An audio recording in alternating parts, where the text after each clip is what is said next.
In Python, mastering file reading involves understanding key methods: read, readline, and readlines. The read method retrieves the entire file content as a single string, while readline reads one line at a time, useful for large files. Readlines returns a list of lines, ideal for processing each line separately. File handling in Python is crucial for data persistence and integration. It enables applications to store and retrieve data efficiently, ensuring information is available across sessions. Mastering file handling techniques enhances data processing capabilities, allowing seamless interaction with external data sources and unlocking the full potential of Python applications. Files provide permanent storage, preserving data across sessions and system restarts.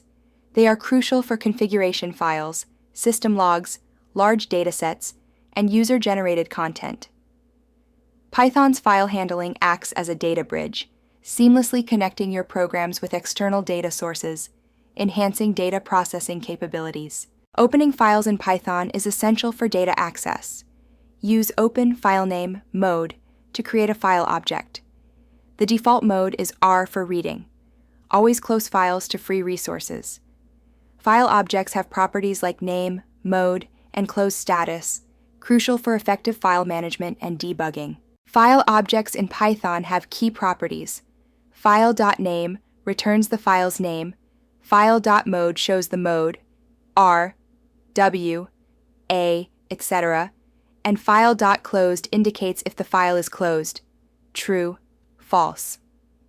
Understanding these properties is crucial for effective file management and debugging file handling operations. Python offers 3 key methods for reading files, each tailored for specific scenarios.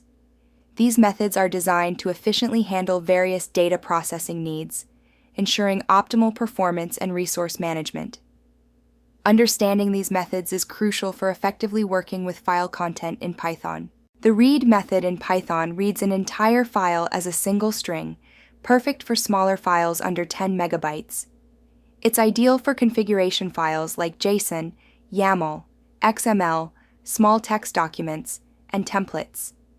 For example, using with OpenData.txt, R, as file, you can easily read and print the file's content.